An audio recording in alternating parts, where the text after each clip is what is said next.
Seja muito bem-vindo ao Cantinho Teológico. Meu nome é Gustavo Luiz.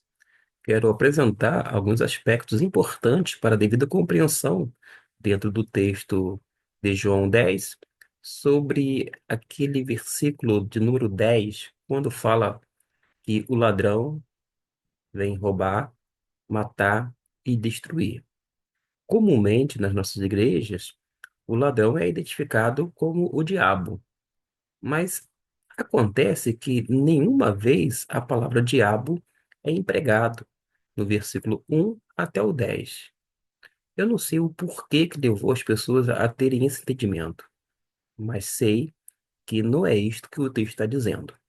Tanto é que nós vamos fazer a leitura de alguns versículos e você poderá manter a sua Bíblia aberta e conferir as coisas que eu estou dizendo para ver se faz sentido com o que está na Bíblia Sagrada. Porque às vezes as pessoas ouvem tanto as pessoas falarem uma coisa que a tomam como se fosse verdade, quando necessariamente não significa que seja. Diz assim o versículo de número 1: em verdade vos digo, quem não entra pela porta no aprisco das ovelhas, mas sobe por outra parte, esse é o ladrão e salteador. Mas o que entra pela porta é o pastor das ovelhas. A este o porteiro abre, e as ovelhas ouvem a sua voz. E ele chama pelo nome as suas ovelhas e as conduz para fora. Depois de conduzir para fora todas as que lhe pertencem, vai adiante delas, e as ovelhas o seguem, porque conhece a sua voz. Mas de modo algum seguirão o estranho, antes fugirão dele, porque não conhece a voz dos estranhos. Jesus propôs-lhes esta parábola, mas eles não entenderam o que era que lhes dizia. Agora a gente precisa compreender o que Jesus está dizendo, não apenas aqui, mas a seguir. Para tanto, a gente precisa voltar aqui ao versículo de número 1 e compreender, principalmente dentro dessa seção, o ponto principal, que são os meios pelos quais podemos distinguir os verdadeiros dos falsos profetas. A imagem do pastor vai surgir no texto, é algo bem familiar no contexto do Antigo Testamento. E nesse trecho, o pensamento está fortemente influenciado por aquele outro texto bíblico de Ezequiel, capítulo 34, em que os pastores de Israel são criticados. Vale a pena você ler todo o capítulo 34 de Ezequiel. E provavelmente há uma relação entre o texto de Ezequiel com a intenção, esse propósito de Jesus com relação ao tema que ocorre no capítulo 9, que é o anterior a este, e justamente essa questão relacionada à ilustração do pastor. E isso é possível identificar ou saber porque vai haver expressões, repetições, como em verdade, de maneira repetida. Em verdade, vos digo. A expressão em verdade, observe que é repetida duas vezes. No grego, da mesma forma. Amém, amém. Isso chama atenção. Por quê?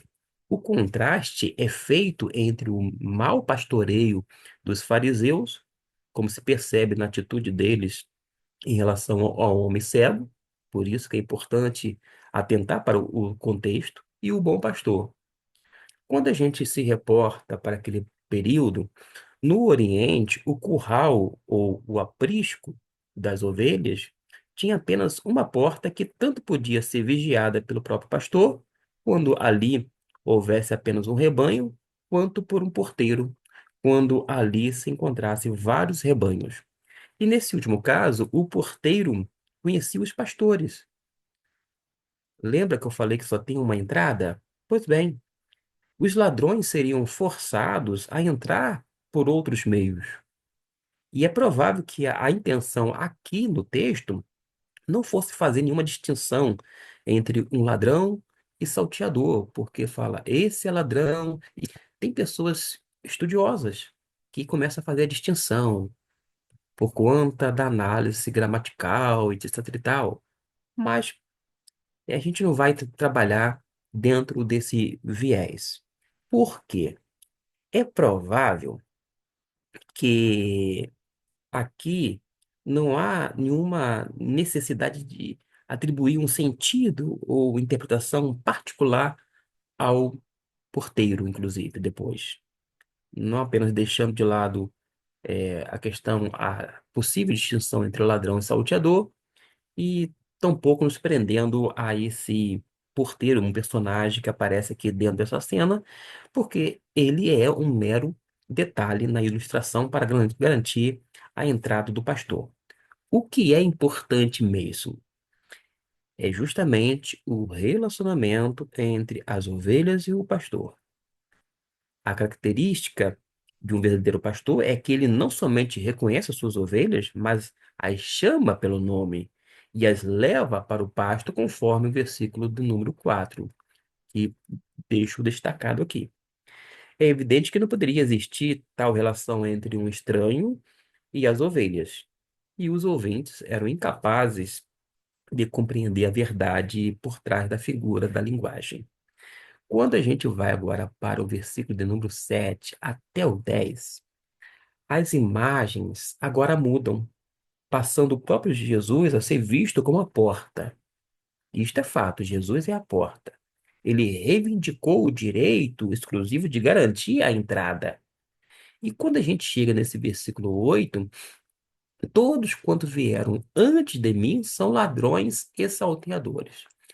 Uma vez mais, eu observo e chamo a atenção de que eu não estou fazendo a distinção entre ladrões e salteadores. Eu quero compreender juntamente com você o que Jesus está dizendo.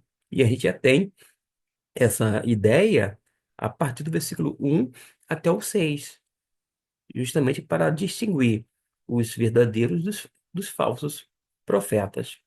Porque o versículo 8 ele pode sim apresentar dificuldades se alguém presumir que os que vieram antes de Jesus não eram outra coisa senão ladrões e salteadores, o que obviamente faria com que o Antigo Testamento não fizesse sentido. O significado mais provável é que qualquer um que tivesse vindo antes de Jesus e alegasse ser o único caminho era falso, uma referência ao grande número de falsos messias que abundaram na história do período, naquele período. Naquela época de Jesus vieram muitos antes de Cristo falando que eram messias, que eram profetas, quando na verdade não eram. Na verdade, o capítulo anterior, a gente precisa ler o capítulo 9 junto, ele vai mostrar quão desastrosas foram as alegações dos fariseus. E no versículo de número 9, quando ele fala, eu sou a porta, se alguém entrar a casa, o filho ficará, o filho fica, entrará e sairá e achará pastagens. Ou seja, no versículo 9, a própria afirmação de Jesus é repetida de forma mais ampla.